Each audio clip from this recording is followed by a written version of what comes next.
जंग के बादल छाए।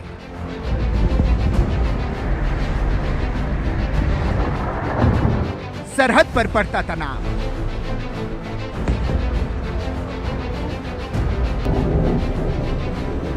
दिल्ली में सियासत का नया दांव। एक कहे विपक्ष साथ नहीं, दूसरा बोले राज खुला। वोट बैंक बना बड़ा हथियार। युद्ध का वोट बैंक का जाल।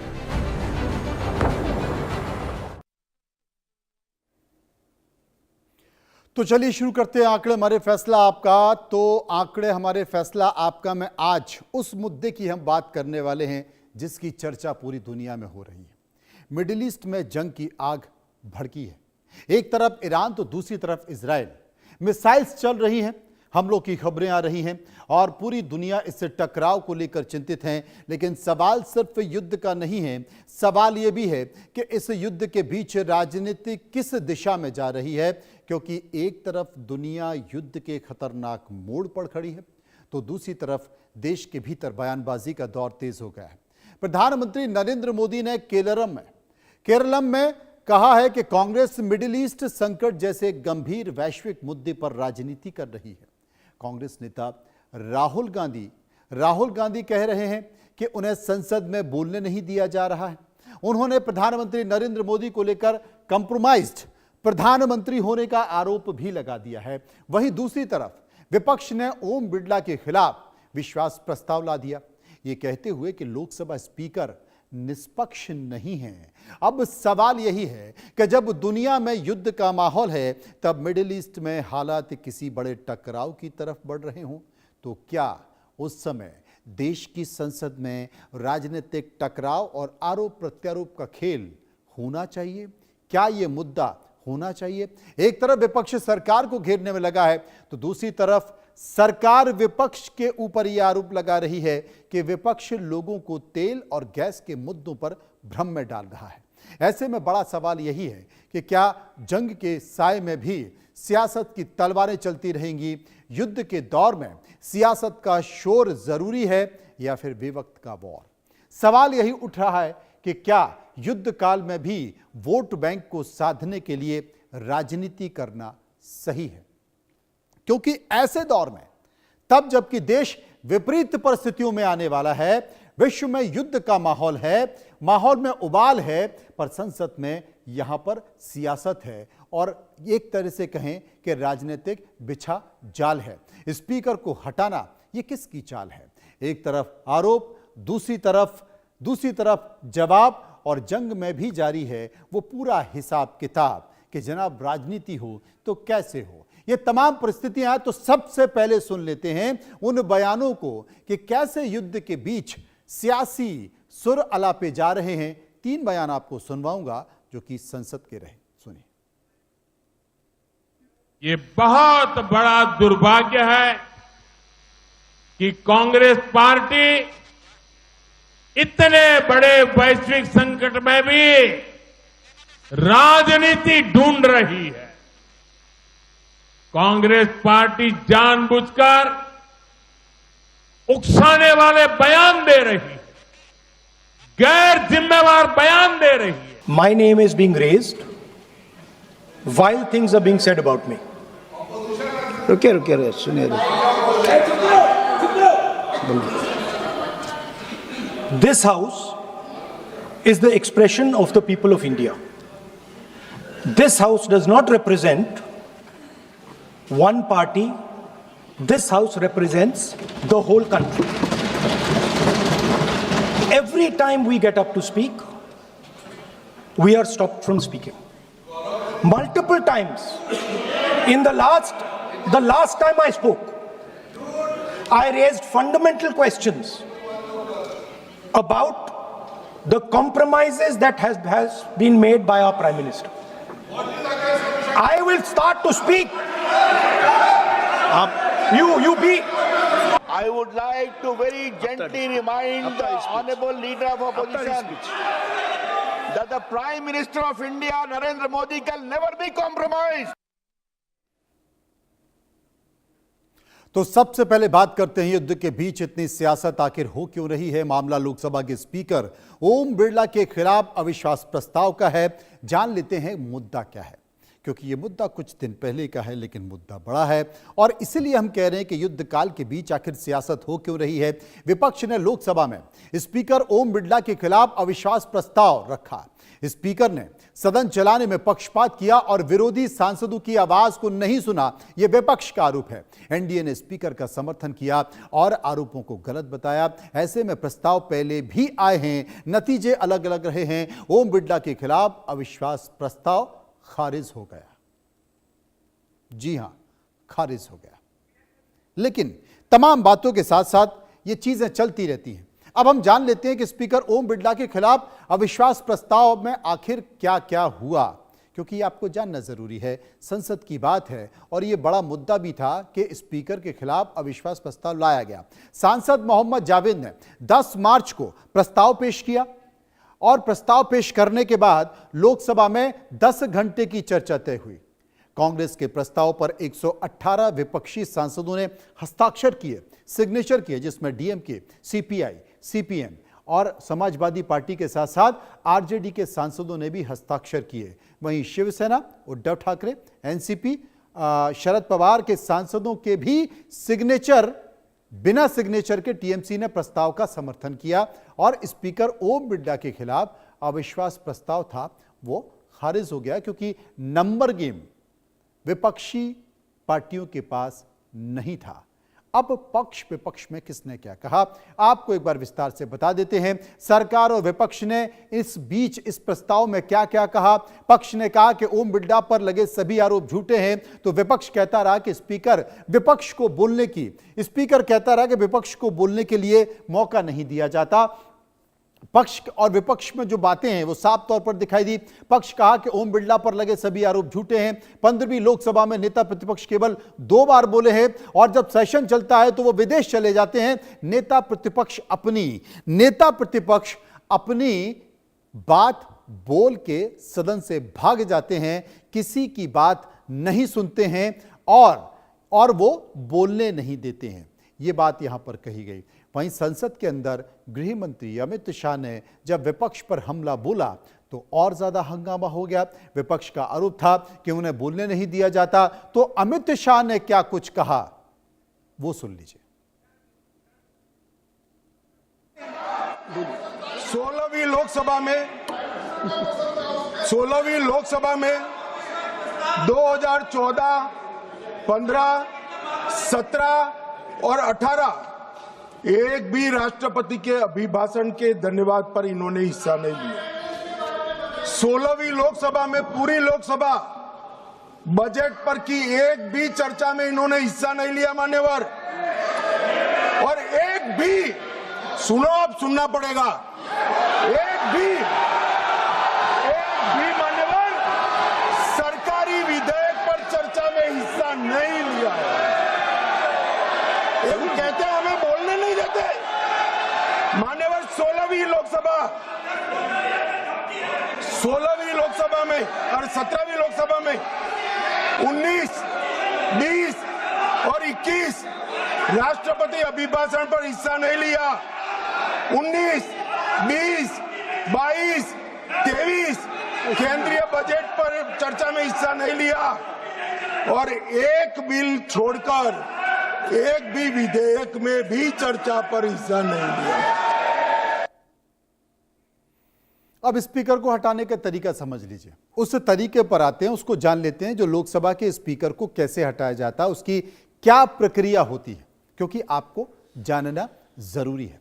जी हां, उसकी प्रक्रिया क्या होती है। असल में यह संविधान का अधिकार है। अनुच्छेद 94C से लोकसभा का बहुमत चाहे तो स्पीकर हटा सकता है। नोटिस देना जरूरी होता है, कम से कम 14 दिन पहले लिखित नोटिस देना होता है और नोटिस के पहले लोकसभा के सेक्रेटरी जनरल को यह नोटिस दिया जाता है।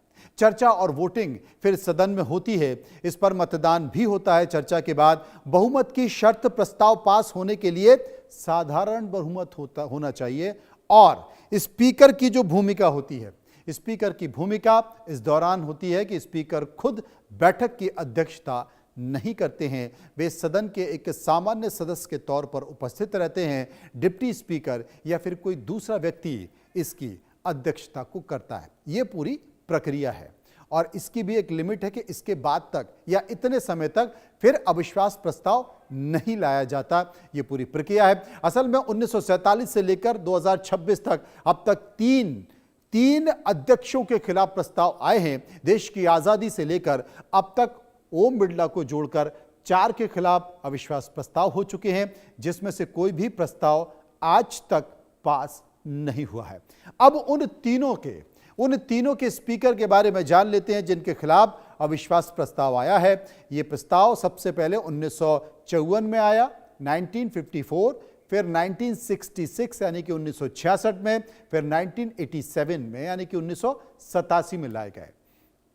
कुल मिलाकर जो तमाम तरह की चीजें हैं, ओम बिरला को मिलाकर कुल 4 प्रस्ताव थे जो अब तक आ चुके हैं।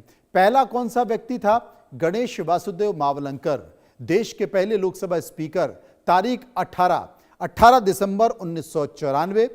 कौन लेके आया था? विपक्ष के सांसद लेके आए थे। वजह क्या थी कि विपक्ष ने कहा था कि स्पीकर निष्पक्ष नहीं है, और नतीजा क्या हुआ कि प्रस्ताव पास नहीं हुआ और मावलंकर पद पर बने रहे। दूसरा, हुकुम सिंह, तारीख नवंबर 1966। प्रस्ताव कौन लेकर आया? विपक्षी दलों के सांसद लेकर आए।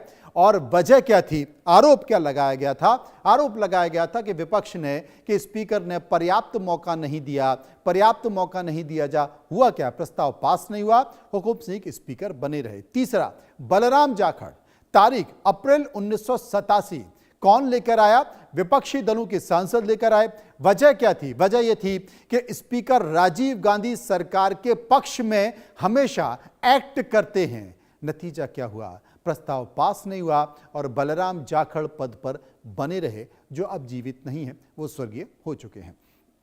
तो कुल मिलाकर ये तमाम तरह के प्रस्ताव थे। और नियम क्या कहते हैं? अगर स्पीकर के खिलाफ अविश्वास प्रस्ताव आता है तो नियम क्या क्या कहता है और मौजूदा हालात क्या रहे हैं, उस पर भी नजर डाल देते हैं। तमाम सारी परिस्थितियों के बीच जो मौजूदा हालात हैं उनको समझने की जरूरत है। वो नियम क्या कहते हैं? ये नियम 2 सांसदों के सिग्नेचर होने चाहिए और 50 सांसदों का समर्थन होना चाहिए। लिखित नोटिस करीब 14 दिन पहले जरूरी होता है, वो संख्या सांसदों के सिग्नेचरों की ज्यादा है। और मौजूदा कांग्रेस के जो 3 सांसद हैं उनके सिग्नेचर होते हैं। 118 सांसदों का समर्थन जरूरी होता है। स्पीकर के खिलाफ अविश्वास प्रस्ताव खारिज हो गया। ये जो समीकरण है जो आप टीवी स्क्रीन पर देख रहे हैं आज की स्थिति में, हालांकि मैं ये पहले भी बता चुका हूं, ये विस्तार से चर्चा करेंगे, समझने की कोशिश करेंगे। मेजर जनरल रिटायर्ड अनुज माथुर साहब जो कि डिफेंस एक्सपर्ट हैं मेरे साथ मौजूद हैं। शरद त्रिवेदी जो कि प्रवक्ता बीजेपी हैं मेरे साथ मौजूद हैं। अजय वर्मा कांग्रेस के प्रवक्ता हैं मेरे साथ मौजूद हैं। सबसे पहले मैं चलूंगा अजय वर्मा साहब के पास। अजय वर्मा जी, सरकार आरोप लगा रही है कि ऐसे युद्ध की विपरीत परिस्थितियों में विपक्ष लोगों में भ्रम फैला रहा है, लोगों से कह रहा है कि साहब इसकी किल्लत हो रही है, उसकी किल्लत हो रही है, प्रधानमंत्री कॉम्प्रोमाइज्ड प्रधानमंत्री हैं। आपकी राय? आदरणीय एडिटर महोदय मनोज जी और मेरे सारे प्रवक्ता, देशवासियों और आपके चैनल वासियों को मेरा नमस्कार जी। देखिए, प्रधानमंत्री जी की एक रणनीति है, चाहे वो केरला जाए, आसाम जाए, इजराइल जाए, बांग्लादेश जाए, अमेरिका जाए, उनका एक अपना तरीका है। और अच्छी बात है, देश के प्रधानमंत्री एक तरीका होना चाहिए और वो उसको निभाते हैं। अब जैसे आज वो केरला में गए, अब उनको ये तो पता नहीं था, या पता है तो फिर वो झूठ बोल जाते हैं। मैं साफ कह रहा हूं, केरला में साक्षरता दर 95 समथिंग होने जा रही है। मैं नहीं कह रहा, आंकड़े कह रहे हैं। पहले 94 की, बढ़ती जा रही है। वहां ये नहीं है कि डिग्री अगर कोई मांगे तो उस पर रोक लगा दे और डिग्री पे कोई सवाल पूछे तो उसके खिलाफ मुकदमा दर्ज करके जेल भिजवा दे। वहां साक्षर लोग हैं, पढ़े लिखे लोग हैं, इसलिए इन सब बातों को कहने, आप कुछ भी क्रोनोलॉजी अपनाइए, कोई फर्क नहीं पड़ता। चाहे आप संसार के प्रधानमंत्री हो, देश के प्रधानमंत्री, सब आपकी लोग जान चुके हैं 2014 से आप कितनी बातें कब कहां क्यों करते हैं। चुनाव के वक्त आपको सब चीज याद आ जाती है और भूल जाती है। स्पीकर की आपने मनोज जी बड़ी अच्छी तरीके से 66, 54, बलराम जाखड़ और अभी बिरला साहब का किया। मेरा एक अनुरोध ये था कि 54 में कितने विपक्ष के सांसदों ने उसके ऊपर आवाज उठाई और कितने लोग थे, इसका आंकड़ा भी जरा सा जुड़ जाता तो जनता और भी बेहतर समझती। 66 में कितने विपक्ष के लोग थे, सत्ता के कितने थे, 87 में कितने विपक्ष के थे, तो अरब कितने हैं। मुद्दा आवाज उठाने का है, हार जीत का नहीं है। इस लोकतंत्र में अपनी बात रखने का सबको अधिकार।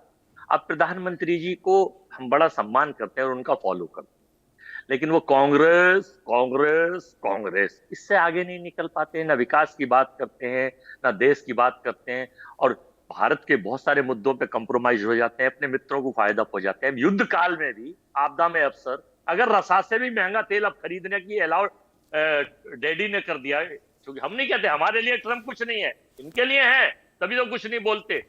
कंप्रोमाइज कर दिया और अडानी और अंबानी वहां से तेल लेंगे। मैं अभी एक टीवी पर पढ़ रहा था कि अडानी अंबानी रशिया से वो तेल मंगाएंगे। आखिर वो दो ही लोग क्यों मंगाते हैं भाई? एक दूसरा भी, आप इजराइल गए थे, ईरान युद्ध से थे, आपने कहा मित्रों Israel is India is Motherland और इजराइल इज फादरलैंड। 1 करोड़ का इजराइल, 96 लाख से 1 करोड़ की आबादी का इजराइल, आपने उसे फादरलैंड पिता बना दिया और आप माता बन गए 145 करोड़। तो ये कभी कभी इस तरह की बचकानी बातें जिससे भारत शर्मिंदा होता है। देश के लोग पूछ रहे हैं, सवाल पूछ रहे हैं कि आप मदरलैंड हो गए, आप महिला हो गए, वो पुरुष हो गया इजराइल। इसलिए हो गया क्योंकि ट्रंप ने हमला ईरान पे कर रखा है। आप परंपरागत मित्र ईरान को भूल गए। बीजेपी के प्रवक्ता 10 second Manoj ji, 10 second Manoj ji, 10 second जी। 94 में ईरान ने जब OIC ऑर्गेनाइजेशन ऑफ मुस्लिम संगठन ने कश्मीर के मुद्दे पर आपके खिलाफ थे, तो 57 कंट्रियों में अकेला ईरान था जो आपके फेवर में बोल रहा था। 2016 में आप ईरान में रेड कार्पेट लेने गए, आपको एक लिखी हुई कुरान भेंट करी 16 अक्षरों से, तब आप कह रहे थे मित्रों शायद मुझे लगता है कि मैं शायद ईरान से बचपन का मेरा नाता है, पिछले जन्म में ईरान में मेरा कुछ हुआ। ये मैं नहीं कह रहा, इनके भाषण है, पिछले जन्म से। पंजाब जाते तो पंजाब से नाता, बांग्लादेश जाते तो वहां से नाता, कबीर के साथ होते तो कबीर से नाता। भी आखिर प्रधानमंत्री शरद त्रिवेदी जी हमारे साथ मौजूद है। आपने कई मुद्दों को उठाया। शरद जी, सुन तो लिया होगा कि अजय वर्मा साहब ने क्या कहा है, जवाब दे दीजिए।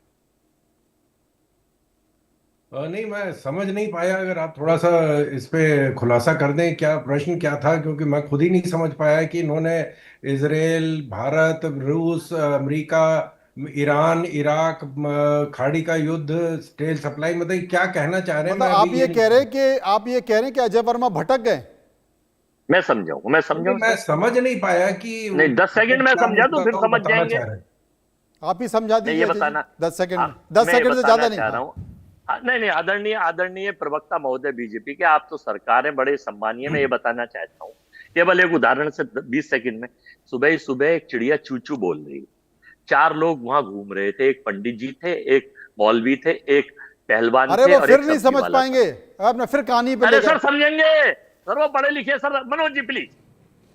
चिड़िया क्या बोल रही है, चर्चा हुई तो सब्जी वाला बोलने लगा कि ये बोल रही है नींबू नारंगी कमरख। वो तो नहीं, मुल्ला जी बोले नहीं, ये नींबू नारंगी कमरख नहीं बोल रही, ये कह रही है खुदा तेरी रहमत। तो पहलवान बोला नहीं, ये नहीं कह रही, वो कह रही है दंड बैठक कसरत। तो पंडित जी बोले नहीं, ये कह रही है राम सीता लक्ष्मण। तो ऐसे ही बीजेपी के प्रवक्ता की कुछ समझ में नहीं आएगा, क्योंकि इनको चिड़िया की भाषा, अपनी भाषा मोदी जी की भाषा में समझ, ये इन्हें कुछ समझ में नहीं आएगा। मैं बोलूं, कर्नल साहब बोले, आप बोले, या देश बोले, ईरान बोले, इराक बोले, रशिया बोले। अच्छा ठीक है, हो गया। शरद जी, कुछ समझ में आ गया हो तो बताएं, या फिर मैं ही सवाल पूछ लूं? नहीं, आप ही सवाल पूछ लें, क्योंकि वर्मा साहब मेरे पुराने मित्र हैं, लेकिन इनकी बातें थोड़ा हमारा ज्ञान जो है उस स्तर का नहीं है। मैं ही पूछ लेता हूं। अजय वर्मा जी ये कहना चाह रहे हैं कि प्रधानमंत्री मुद्दों से भटकाने की कोशिश कर रहे हैं। जिन मुद्दों पर चर्चा होनी चाहिए, जिन मुद्दों पर बात होनी चाहिए, मैं यही बेशक इस चैनल पे कहना चाह रहा हूं, उन मुद्दों पर बात नहीं करते हैं। देखिए, अमित शाह जी ने संसद में बता दिया है कि कितनी बार युवा नेता ने सवाल पूछा था, और कितनी पहले लोकसभा में, 16वीं लोकसभा में तो वो उन्होंने एक भी सवाल नहीं पूछा। दूसरी लोकसभा में लोगों ने कहा कि नहीं साहब आप सवाल पूछिए, तो उन्होंने 80 सवाल पूछ लिए। जब सरकार जवाब देना चाहती है, जैसे आपने देखा होगा कि जब किसान बिल का मुद्दा था, तो जब हमारी पार्टी संसद में जवाब देना चाह रही थी, तो ये राज्यसभा की मेज पे इनके और आम आदमी पार्टी के और समाजवादी पार्टी के सांसद नाच रहे थे, मेज पे नाच रहे थे। ये राज्यसभा की बात है। और जो पार्टी जिसने के इतिहास यही रहा है कि जिसने 91 चुनी हुई सरकारों को बर्खास्त किया है, जिसने इमरजेंसी लगाई है, जिस सरकार ने के युवा नेता ने अपनी खुद की पार्टी और अपनी खुद की सरकार के पास किए हुए बिल को प्रेस क्लब में जाके फाड़ रहे हैं, उस पार्टी को कितना विश्वास है लोकतंत्र में, कितना विश्वास है हमारे जो संसद और राज्यसभा में, विधानसभा में जिस तरह की बहस होती है उसमें कितना विश्वास है, ये जनता देख चुकी है। ये पहली पार्टी है जो सवाल पूछ के भागती है। अरे आप जब सवाल पूछा है तो जवाब भी तो लीजिए। आपने कहा एसआईआर पहले चला ओबीसी, अब आप देखिए कोई इनकी पार्टी का सदस्य ओबीसी की बात नहीं कर रहा है। फिर एसआईआर का मुद्दा आया, फिर इन्होंने एसआईआर को सुप्रीम कोर्ट गए, सुप्रीम कोर्ट ने इनको कह दिया कि साहब एसआईआर की प्रक्रिया बिल्कुल न्यायपूर्ण है और वो करी जाएगी। उसके बाद ये लेके आए कि साहब पेगासस का मुद्दा, पेगासस के मुद्दे पे सर्वोच्च न्यायालय ने कहा कि आप अपना मोबाइल फोन दीजिए, हम उसको चेक करा लेते हैं, अगर ऐसी बात है तो हम उसके खिलाफ एक्शन लेंगे। उसके बाद जो हमारी न्याय प्रणाली है उसके तक ये खिलाफ जाते हैं। हम जब अमित शाह जी को और मोदी जी को सीबीआई ने बुलाया था, अमित शाह को जेल किया था, कि एक भी बीजेपी का कार्यकर्ता वहां पे नहीं गया था जो सीबीआई का दफ्तर है अहमदाबाद में उसको घेरने। इनके जो युवा नेता और जो राजमाता हैं उनके खिलाफ अगर सीबीआई इंक्वायरी करती है तो ये जाके सीबीआई के दफ्तर को घेर लेते हैं। तो जो सुनना ही नहीं चाहते हैं, अरे आप सुनिए तो। लोकतंत्र में अगर आप प्रश्न पूछने का आपको अधिकार है तो आपको जवाब भी सुनने का आपको मादा रखना चाहिए कि जो सरकार कह रही है आप उसकी बात सुनिए। अभी हाल के मुद्दे में आप देखिए कि जब सरकार कह रही है कि साहब हमारे पास एडिक्वेट सप्लाईज है, कोई किसी तरह की घबराहट की, किसी तरह की जनता को डरने की जरूरत नहीं है, हम सप्लाईज हमारे पास है। लेकिन जमाखोरी या जो मुनाफाखोरी कर रहे हैं लोग, उनके ऊपर कार्रवाई करने के लिए एस्मा लगा दिया गया है। सरकार ने मिडिल ईस्ट से जो तेल बंद हुआ था और गैस की सप्लाई बंद हुई थी, तेल का भंडार हमारे पास इतना है कि हम अपने अभी करीब 90 दिन नहीं, तकरीबन 6 महीने तक हम उसको डील कर सकते हैं। रूस से सप्लाई ऑलरेडी आने का ऑर्डर दे दिए गए, वहां से खरीद लिया गया है, ओपन स्टॉक जो मार्केट से सप्लाई खरीद ली गई है, वहां से जहाज हाई सी से सिंगापुर से भारत आ रहे हैं।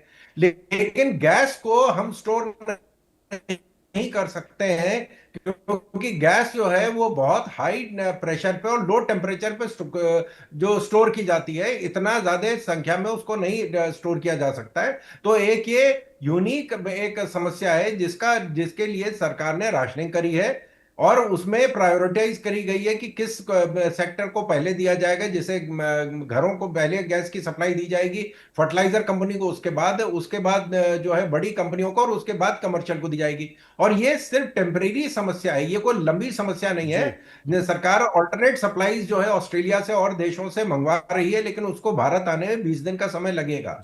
तब तक जो हमारे पास अवेलेबल स्टॉक है उसका हमको बेहतर जो इस्तेमाल कर सकते हैं उसको करने की जरूरत है। और किसी तरह का पैनिक जनता में ना हो, ये विपक्ष का भी रोल होना चाहिए, सरकार का भी रोल होना चाहिए। चलिए, दोनों का रोल होना चाहिए। माथुर साहब मेरे साथ मौजूद है, डिफेंस एक्सपर्ट है। माथुर साहब, चूंकि युद्ध का दौर चल रहा है, मिडिल ईस्ट में जो कुछ है वो पूरा दुनिया देख रही है, लगता नहीं है कि तल्खियां अभी खत्म होंगी, लेकिन इस बीच देश में राजनीति गर्म हो चुकी है। देश के प्रधानमंत्री कह रहे हैं कि विपरीत परिस्थितियों में, यानी कि युद्ध के माहौल में, यहां पर लोगों में भ्रम पैदा किया जा रहा है। विपक्ष माहौल बनाने की कोशिश कर रहा है, राजनीतिक संभावनाओं को तलाश रहा है, और विपक्ष ये कह रहा है कि साहब जरूरी मुद्दे हैं, अगर हम ये नहीं उठाएं तो कब उठाएं? जय हिंद मनोज। मैं आपको एक दो बातें बताना चाहता हूं। देखिए, ऐसे समय पर और नाजुक परिस्थितियां हैं, न केवल यहां वैश्विक अर्थव्यवस्था पर बहुत विपरीत प्रभाव पड़ा है इस गल्फ वॉर का, ये जो एक स्ट्रेट ऑफ हॉर्मुज बंद होने का, और पूरी दुनिया में, जिसमें कि अमेरिका जो कि आज की तारीख में वर्ल्ड का सबसे बड़ा ऑयल प्रोड्यूसर है और उनके अपने इतने स्टॉक्स हैं, अमेरिका में भी 40% तक तेल पेट्रोल की कीमतें बढ़ गई हैं।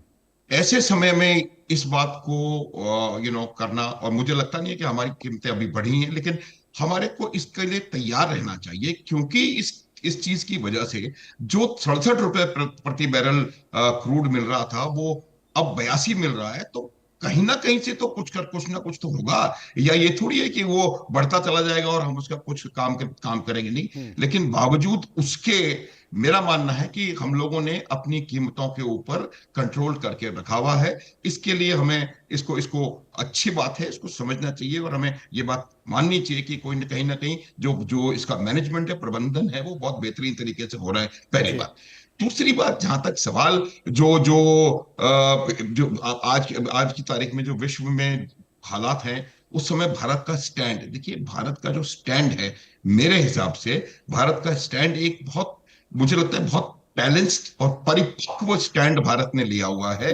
और उसमें आज मुझे लगता नहीं कि और बहुत देश ऐसे हैं जो कि रूस, अमेरिका, इजराइल और ईरान चारों के साथ कम्युनिकेशन में हैं, चारों के साथ बातचीत कर रहे हैं। तो कहीं ना कहीं दुनिया को ये लग रहा है कि जो बैक चैनल्स जो होती हैं बातचीत की, वो भारत की तरफ से गुजर सकती हैं, या भारत इसके लिए कुछ ना कुछ इसमें कुछ काम करने में सक्षम हो सकता है। तो मेरा यह मानना है कि हमारा जो अभी अंतर्राष्ट्रीय स्टैंड इस आपदा के समय है, वो बिल्कुल करेक्ट स्टैंड है।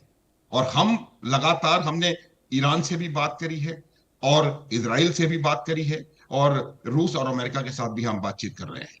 इस कमी को एंटिसिपेट पहले से किया था, क्योंकि 2.5 महीने से युद्ध के बादल मंडरा रहे हैं। यही वजह थी कि हमने अपना वेस्ट अफ्रीका से, ऑस्ट्रेलिया से, कनाडा से, इनसे लगातार हम बातचीत में रहे, और हमने पूरा प्रयास किया कि किसी ना किसी प्रकार से हमारी ऑयल जो है वो उतना ज्यादा इसके ऊपर असर नहीं पड़े, और वही हुआ, ये मेरा मानना है। क्योंकि अब हमने हाई सीज से बहुत सारा ऑयल इधर डाइवर्ट कर लिया है, और हमने और कई चैनल्स खोल दिए हैं। 1 मिलियन बैरल्स जो हम लोग वेनेजुएला से ला रहे हैं। देखिए, कुछ चीजें होती हैं। वेनेजुएला का जो तेल है उसको रिफाइन करने की काबिलियत बहुत कम देशों में है, और भारत उन देशों में से एक है। इसका हमें थोड़ा गर्व भी होना चाहिए, और इस वजह से हम उस तेल को वहां से ला करके यहाँ पर रिफाइन कर सकते हैं। तो मेरा यह मानना है कि हमने इस समस्या को बहुत अच्छे और सुलझे हुए तरीके से हैंडल करने की कोशिश करी है। लेकिन ये बात हमारे को और हमारे लोगों को पता होनी चाहिए, मनोज, कि इस प्रकार की जब समस्या होती है तो इसका कोई ना कोई निदान निकालना पड़ेगा, क्योंकि इसका असर पड़ना ही पड़ना है। जब आपका 60% गैस का जो आयात मिडिल ईस्ट से हो रहा था, तो उस आयात वो बंद हो जाएगा, तो उसका कोई ना कोई तो तरीका निकालना पड़ेगा। आप पूरी दुनिया में देख लें, चीन देख लें, पाकिस्तान देख लें, पड़ोस देख लें, अमेरिका का मैंने आपको उदाहरण दे दिया, हर जगह इसका असर पड़ रहा है, और हर एक अपने अपने तरीके से इसके लिए जो तरीके हैं वो ढूंढने की कोशिश कर रहा है। इसके कोई 4 डे वीक हो गया, कहीं कुछ हो गया, कहीं कुछ हो गया, कहीं कीमतें बढ़ गई। तो ये मेरा मानना है कि इस समय इस नाजुक मोड़ पर राजनीति ना करके, इस पे हमें एक साथ देश के तौर पे हमको ये समझने की कोशिश करनी चाहिए कि हम इस समस्या से कैसे निकले। आप पक्ष हैं, प्रतिपक्ष हैं, आप हैं या वो हैं, जो भी हैं, इससे कोई फर्क नहीं पड़ता। हमें आज की तारीख में लोगों को सब बताना चाहिए कि कोई समस्या नहीं है, और कोई समस्या अगर है भी तो हम तत्पर हैं उस समस्या का समाधान निकालने के लिए। ये हमें बताने का प्रयास करना चाहिए। यही मेरे हिसाब से सकारात्मक राजनीति भी होगी, और यही वही होगा। और जहां तक सवाल इजराइल का है, मैं छोटी सी मनोज जी एक बात बताना चाहता हूं। 1962 में जब युद्ध हुआ था, तो अकेला जो देश कहीं ना कहीं अपने आप आकर के जिसने भारत की मदद करी थी, उसका नाम इजराइल था। और उसको ये तक कहा गया था कि भाई आप आएंगे, हम किसी वजह से आपके झंडे को अलाउ नहीं कर सकते, तो आप बेनाम तरीके से हमारी मदद करें। तो वो मदद इजराइल ने करी। 1971 में जबकि अमेरिका हमारे खिलाफ था, अमेरिका ने 7th फ्लीट लाके बंगाल की खाड़ी में खड़ा कर दिया था, बावजूद उसके इजराइल, जो कि अमेरिका का बिल्कुल साथी हमेशा से रहा है, उसने भारत की मदद करी। 1999 में जो हम जीपीएस नहीं थे हमारे पास, बहुत सारी चीजें नहीं थी, वो इजराइल ने ला करके हमें दी।